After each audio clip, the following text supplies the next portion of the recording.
नमस्कार, आप देख रहे हैं फाइनल कट। मैं हूं आपके साथ आशा सरमाल। चलिए शुरुआत करते हैं जम्मू कश्मीर से जुड़ी खबरों की। राजौरी दिवस के अवसर पर आज जिला प्रशासन, स्थानीय संगठनों और भारतीय सेना ने संयुक्त रूप से शहीदों को श्रद्धांजलि अर्पित की। कार्यक्रम में उपराज्यपाल मनोज सिन्हा, नॉर्दर्न कमांड के general officer commanding in chief भी वहां मौजूद रहे।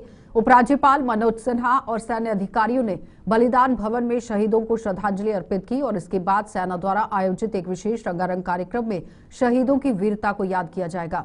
तो बताते चलें कि आज ये वहां कार्यक्रम रखा गया था जहां पर शहीदों को याद किया गया।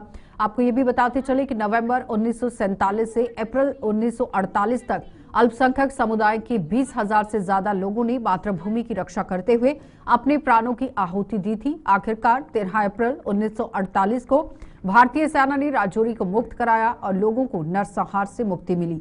इस ऐतिहासिक दिन को याद करते हुए हर साल आज के दिन को राजौरी दिवस के रूप में मनाया जाता है। और यादगार बनाने के लिए 78वें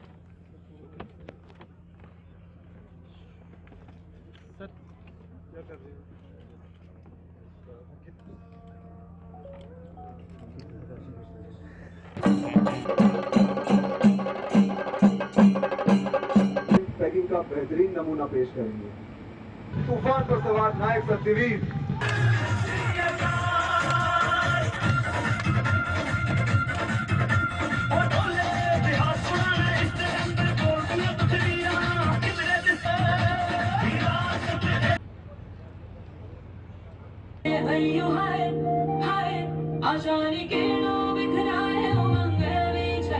लेफ्टिनेंट राम राघोबा राणे, नौसेना के शेर ब्रिगेडियर मोहम्मद उस्मान तथा उन सभी नागरिकों को भी मैं सशक्त नमन करता हूं जिन्होंने अपने धैर्य, पराक्रम, बलिदान और संकल्प के साथ दुश्मनों के पंजे से राजौरी को बचाने और भारत माता की आन की रक्षा करने में अपने रक्त का एक एक कतरा और अपने जीवन की एक एक सांस कुर्बान कर दी थी। मैं उन बेटियों, माताओं और बहनों को भी नमन करता हूं जिन्होंने पाकिस्तानी दरिंदों से अपनी इज्जत बचाने के लिए स्वयं की कुर्बानी दी थी। मैं उन सभी नागरिकों को भी नमन करता हूं जिनकी 12 नवंबर 1947 को निर्मम हत्या कर दी गई थी।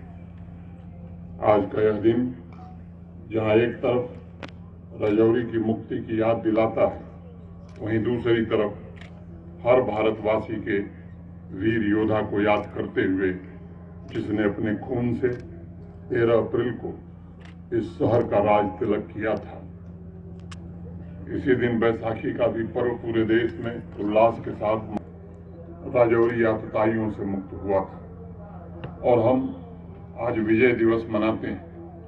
गुरु गोविंद सिंह जी ने कहा था, देव सिवावर मोही है, शुभ कर्मन ते कबहू न टरो, न डरो और इसो जब जाई लो, निश्चय करी अपनी जीत करो।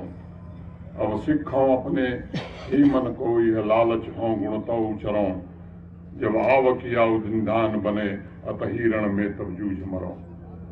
हे भोले शंकर, मुझे यह वर दीजिए कि मैं शुभ कर्मों को करने से कभी पीछे न हटूं। आवाम के लोगों से भी ये निवेदन करना चाहूंगा कि भारतीय सेना, जम्मू कश्मीर पुलिस, केंद्रीय सुरक्षा बल के साथ मिलकर ऐसे तत्वों और उनसे सहानुभूति रखने वाले लोगों के आतंक को समूल समाप्त करने का व्रत आज हमें लेना चाहिए।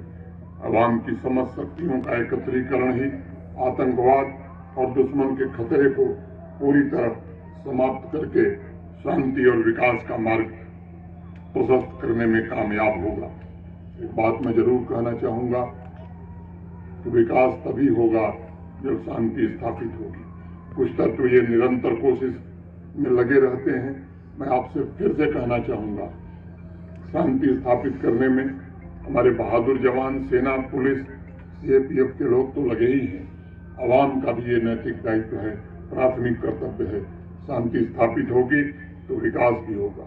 राजौरी दिवस पर मैं एक बार फिर से सभी शूरवीरों और यहाँ के बहादुर नागरिकों जिन्होंने शहादत दी, उनको श्रद्धांजलि। जम्मू रूरल पुलिस ने नगरोटा सब डिवीजन में चोरी की 8 मामले सुलझाते हुए चोरी का 81 लाख रुपए का सामान बरामद कर लिया है। पुलिस ने इन सभी मामलों में 9 चोरों को भी गिरफ्तार किया है। एसपी रूरल ब्रिजेश शर्मा ने एक प्रेस कॉन्फ्रेंस के दौरान ये बताया कि 3 एफआईआर नगरोटा, झज्जर कोटली, मनवाल में अलग थलग यहां 3 थानों में दर्ज की गई थी।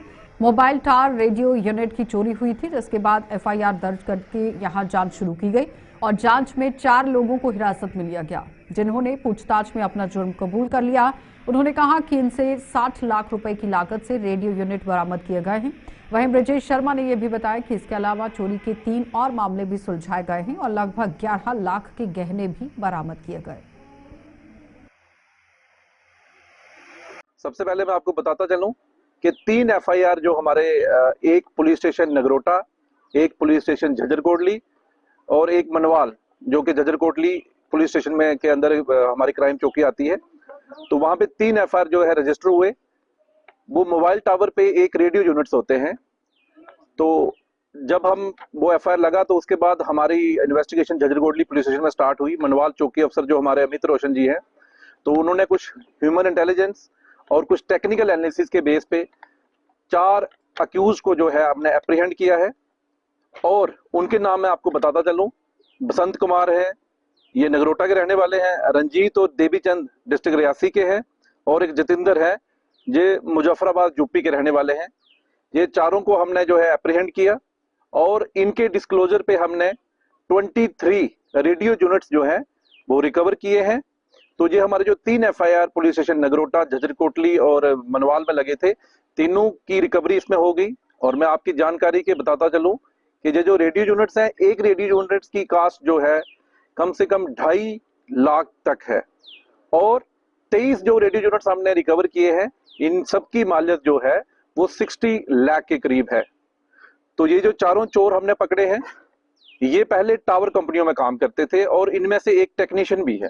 इसके साथ साथ हमने 2 और केस जो है वो क्रैक किए हैं। वो इलेक्ट्रिक वायर के रिलेटेड है। उसमें दोनों केस नगरोटा पुलिस स्टेशन के हैं, एक सिदरा चौकी का है और एक पुलिस स्टेशन नगरोटा का है। दोनों की जो कास्ट है वो कम से कम जो हमने रिकवरी की है, ये कोई 8 लाख के करीब जो है वो रिकवरी हमने इसमें की है। और इसमें जो चोर पकड़े गए हैं, मुबारक हुसैन, मंजूर अहमद और निसार, ये तीनों जो है, ये तीनों चोर जो है ये बेल आउट हो चुके हैं इसमें। और एक सरताज अली है, ये बेल आउट हो चुके हैं इसमें। लेकिन ये जो इससे हमारे जो है 2 जो है तार के केस जो है वो सॉल्व हुए हैं। इसके साथ साथ हमारे 3 और केसेस जो है वो सॉल्व हुए हैं, वो गोल्ड के रिगार्डेड हैं। उसमें 2 झज्जर कोटली के हैं और एक सिदरा चौकी का है। अब वो तीनों की अगर हम मालियत की बात करते हैं तो ये कम से कम हमारे कोई 11 लाख के जो रिकवरी इसमें हुई है। तो मैं आपका बताता चलूं कि आज की जो प्रेस वार्ता थी, इसमें 8 टोटल केस चोरी के जो है वो सॉल्व हुए हैं। और इसमें जो टोटल चोर पकड़े गए थे वो 9 है, जिसमें 5 की जो है वो बेल हो चुकी है, 4 जो अभी भी हमारे पास यहाँ पे है। और इससे कम से कम जो है तो देश की सीमाओं का विस्तार करने में अहम भूमिका निभाने वाले स्वर्गीय जनरल जोरावर सिंह को आज उनके 239वें जन्म दिवस पर याद किया जा रहा है।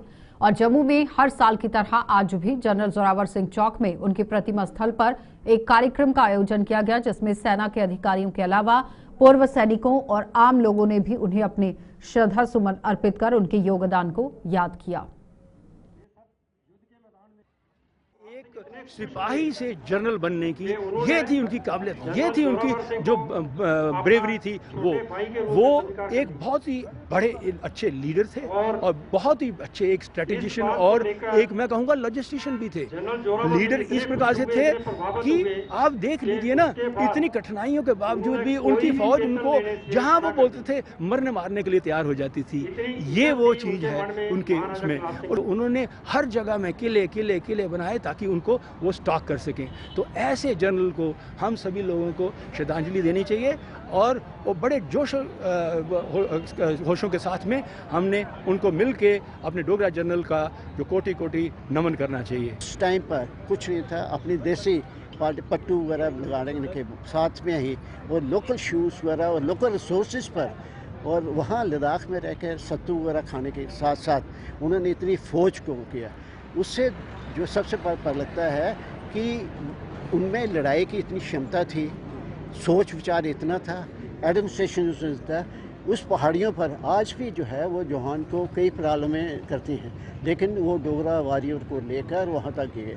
लास्ट में वो जो है टकला कोट में जब उनके साथ लड़ाई में वो शहीद। बाद एक बार फिर आपका स्वागत है। दूसरी ओर रियासी में general Zorawar Singh memorial educational and charitable trust और रियासी पुलिस प्रशासन ने एक कार्यक्रम का आयोजन कर जोरावर को, अब देखिए ये जोरावर सिंह का जिस तरह से जन्मदिन मनाया गया है, उनके 239वें जन्म दिवस पर भावनी श्रद्धांजलि भी दी गई। सेना और सीआरपीएफ के अधिकारियों के अलावा पूर्व सैनिक और आम लोगों ने भी स्वर्गीय जनरल को नमन कर देश को उनके द्वारा दिए गए योगदान को याद किया।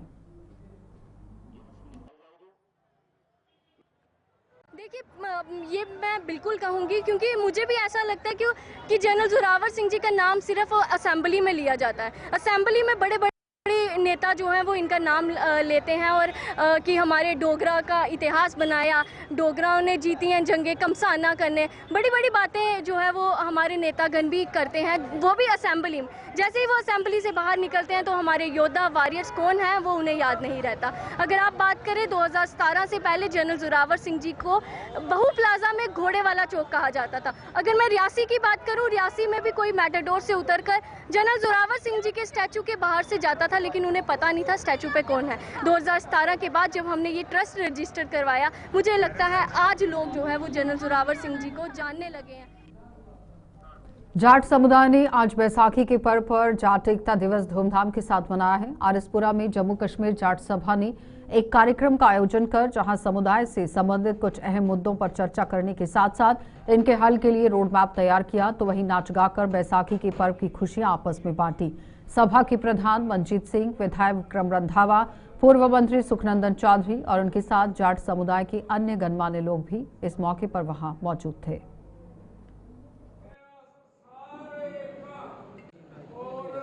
यहाँ जाट एकता दिवस मनाया गया, बैसाखी मनाई गई और जाट समाज की जो मुश्किलातें हैं उन पर चर्चा की गई और जो कुर्बानियाँ जलियांवाले बाग में देश की आज़ादी के लिए शहीदों ने दी, उनको भी याद किया गया। तो आज यहाँ पे हर साल की तरह जाट दिवस मनाया गया, तो काफ़ी संख्या में लोग जो हैं यहाँ पे आए हैं और जाट बरादरी को आगे कैसे ले जाना है उसके बारे में यहाँ चर्चा है। साथ साथ बैसाखी का भी शुभ अवसर है और आज के दिन सिख पंथ की भी सर्जना हुई थी। इस सारा को अगर समराइज करके देखें तो मुझे लगता है कि 13 अप्रैल से ज़्यादा बड़ा ऐतिहासिक दिन कोई नहीं हो सकता है। आज जलियांवाला बाग जैसा मैसेकर हुआ था जहाँ पर हमारे निर्दोष लोगों के ऊपर अंधाधुंध गोलियाँ बरसाई गई थी, लेकिन ये यकीनन है कि अंतर्राष्ट्रीय जाट दिवस और बैसाखी के अवसर पर सभी लोग एक प्लेटफॉर्म पे आके इकट्ठे होते हैं। आज के जाट सभा की तरफ से भी हमारे हेडक्वार्टर में एक बेहतरीन कार्यक्रम का आयोजन किया गया और बिरादरी के उत्थान हेतु सबने अपनी अपनी सलाह मशवरा भी दिया है। आने वाले दिनों में बिरादरी के लोग अधिक से अधिक पंच सरपंच कैसे जीत किया है उसको लेकर भी एक रोड मैप तैयार किया है और ये यकीनन है जम्मू कश्मीर में जाट बिरादरी अपनी पहचान को और मजबूत बनाने हेतु एडमिनिस्ट्रेटिव लेवल पर भी जो भी जरूरत पड़ेगी। तो बिजनौर के विधायक डॉक्टर राजीव भगत ने आज बैसाखी का पर्व सीमावर्ती अरनिया के गांव जोनिया में यहां लोगों के साथ मनाया है और विधायक ने लोगों को इस पर्व की मुबारकबाद दी और इस दौरान आयोजित इस शिविर में उन्होंने लोगों को पेश आ रही समस्याएं भी सुनी और उन्हें जल्द हल करने का आश्वासन दिया गया। आज जो बैसाखी का जो पर्व है हमने स्पेशली इस बार डिसाइड किया था कि हम बॉर्डर में जोनिया में मैं इनके साथ बनाऊंगा और मैंने इन सभी को बहुत बहुत मुबारकबाद देता हूं बैसाखी के इस शुभ पर्व पर। आप सबको मालूम है कि जो बैसाखी का त्यौहार है जो कणक की जब कटाई की जाती है उसके लिए बनाया जाता है और ख़ासतौर जो किसानों का त्यौहार होता है और ख़ासतौर में किसान भाइयों को इसकी बहुत बहुत मुबारकबाद देना चाहता हूँ। और आप सबको मैं बताना चाहता हूँ कि जब भी इलेक्शन को मैं कैंपेन करता था किसान भाइयों की ज़्यादातर शिकायत आती थी कि किसान भाइयों को। तो जम्मू के गुरुद्वारों में आज खालसा साजना धार्मिक दिवस बनाया गया है और ये दिवस धार्मिक हर्षोल्लास के साथ मनाया गया। शहर के तमाम गुरुद्वारा साहिबों की आप देखिए किस तरह से साज सजावट भी की गई, लेकिन गुरुद्वारा साहिब के संगत के पहुंचने का भी सिलसिला जारी रहा। श्रद्धालु शीश नवाकर धर्म के प्रति आस्था को निभाते नजर आए और रागी जत्थे भी गुरु की महिमा का गुणगान करते नजर आए।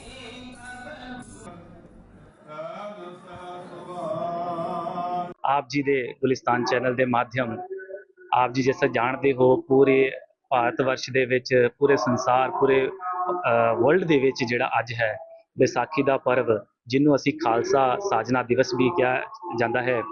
ਅੱਜ ਦੇ ਦਿਨ ਆਪ ਜੀ ਨੂੰ ਸਾਰਾ ਇਤਿਹਾਸ ਪਤਾ ਹੈ। ਹਰ ਇੱਕ ਗੁਰਦੁਆਰਿਆਂ ਦੇ ਵਿੱਚ ਅੱਜ ਕੀਰਤਨ ਸਮਾਗਮ ਹੋ ਰਹੇ ਨੇ। ਉਹਨਾਂ ਦੇ ਵਿੱਚ ਤੁਹਾਨੂੰ ਆਪ ਜੀ ਪਤਾ ਹੈ 1699 ਦੇ ਵਿੱਚ ਗੁਰੂ ਗੋਬਿੰਦ ਸਾਹਿਬ ਜੀ ਨੇ आनंदपुर किले ਦੇ ਵਿੱਚ 5 हर साल की तरह इस बार भी बैसाखी के पर्व पर जम्मू में रणबीर नदी की तट पर बैसाखी मेले का आयोजन किया गया। कोविड के दौरान यहां इस मेले पर रोक लगा दी गई थी, लेकिन उसके बाद ये परंपरा फिर से शुरू कर दी गई। इस मेले का लुत्फ उठाने आज कई लोग पहुंचे, लेकिन इस मेले में जितना भी रश कई साल पहले देखा जाता था, अब उतनी ही भीड़ नजर आती है। मेले का उद्घाटन जम्मू ईस्ट के विधायक युद्धवीर सेठी ने पूर्व मंत्री प्रिया सेठी और कुछ अन्य गणमान्य लोगों की मौजूदगी में किया।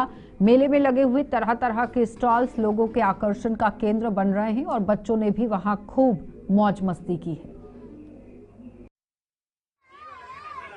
आज जो व्यवस्था की गई इस एसोसिएशन के द्वारा, मैं इनको हार्दिक शुभकामनाएं देता हूं। रणबीर जो नहर जो हमारी प्राचीन नहर है और प्राचीन समय से यहाँ पे जो मेला लगता है, हम भी जब छोटे छोटे होते थे परिवार के लोगों के साथ हम लोग यहाँ पे आते थे और घर से ही हम लोग दवाने आम मतलब तेल साथ लेके आते और नहर के अंदर सारा दिन इस बैसाखी का आनंद लेते थे।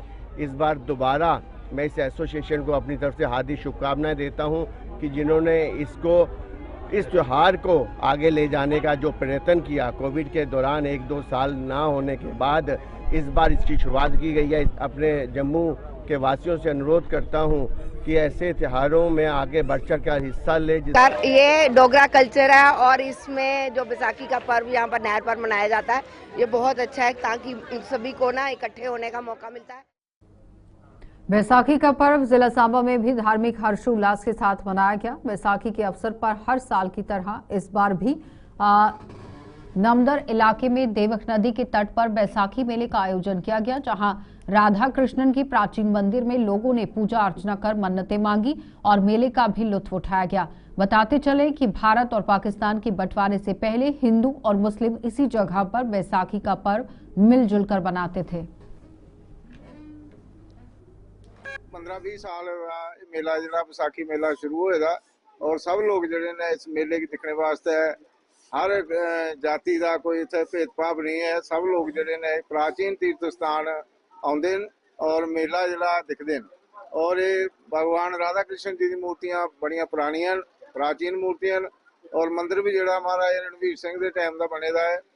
द्वापर युग ने इसका संबंध है। सुद्धमा देव प्रमंडल उत्तर बैणी का जी गुप्त गंगा दुध की नदी आई दी है वो इतों तक आई दी है लास्ट। और इतने सब लोग स्नान करिए भगवान राधा कृष्ण के अगे प्रार्थना करते हैं और मेले दी खुशियां जड़ियां। बैसाखी के पर्व पर देविका तट पर हर साल लगने वाले ऐतिहासिक मेले का भी आज शुभारंभ हुआ। डीडीसी अध्यक्ष लालचंद, विधायक पवन कुमार गुप्ता, डीसी सलोनी राय ने इस मेले का उद्घाटन किया। हर वर्ष बैसाखी के पर्व पर देविका तट पर इस ऐतिहासिक मेले का आयोजन किया जाता है, जो 3 दिनों तक चलता है। मेले में उधमपुर शहर के साथ साथ आसपास के इलाकों में भी पहुंचकर इसका लोगों ने यहां पर लुत्फ उठाया। उधमपुर ज़िले में कई लोकेशंस पे आज बैसाखी मेला सेलिब्रेट किया जा रहा है, जिसमें सबसे बड़ा मेला देविका घाट पे कराया जा रहा है। और यहाँ पे बहुत सारे लोग बहुत एंथुसियाज्म से पार्टिसिपेट कर रहे हैं और हम देख रहे हैं बहुत सारे लोगों ने यहाँ पे स्टॉल्स भी लगाए हैं और सरकार की तरफ से भी कई स्कीम्स के स्टॉल्स यहाँ पे लगाए गए हैं ताकि जो लोग सेलिब्रेशन के लिए आए हैं वो कोई ना कोई यहाँ से फ़ायदा भी ले पाएँ और ये 3 दिन का मेला यहाँ पे हम काफ़ी फुटफॉल भी एक्सपेक्ट कर रहे हैं और यहाँ पे हमारे कल्चरल प्रोग्राम्स भी होंगे और रिक्रिएशन के लिए बहुत सारी चीज़ें हैं यहाँ पे लोगों के लिए। और हम खुशी है, हमारी खुशी का पर्व है कि यहाँ पे लोग जो इतना सालों से जो एक ट्रेडिशन चलता आ रहा है देविका घाट पे ये मेला आयोजित करने का, वो ट्रेडिशन बहुत अच्छे से अभी भी लोग उसमें बहुत एंथुसियाज्म से पार्टिसिपेट कर रहे हैं, तो हमारे लिए बहुत अच्छी खुशी है। और यहाँ पे हम मेले में आए थे, चीफ गेस्ट हमारी डीसी जो है उनका वेलकम करने के लिए आए हुए थे, तो मेला काफी। जिला किश्तवाड़ के गुलाबगढ़ से लगभग 30 किलोमीटर दूर माता मचेल यात्रा के कपाट आज से खोल दिए गए। बैसाखी के इस खास त्योहार पर माता रानी के दर्शनों के लिए मंदिर के कपाट खोल दिए गए हैं। इस मौके पर जम्मू के डिवकॉम रमेश कुमार, नेता प्रतिपक्ष और पाडर के विधायक सुनील शर्मा, जिला किश्तवाड़ के डीसी राजेश कुमार शान वहां मचेल पहुंचे और माता रानी का आशीर्वाद लिया गया। बताते चले कि माता मचेल के दर्शनों के लिए लोग जम्मू कश्मीर के कई इलाकों से यहां पर पहुंचते हैं, जिनकी मनोकामनाएं माता रानी के दरबार में पूर्ण होती हैं।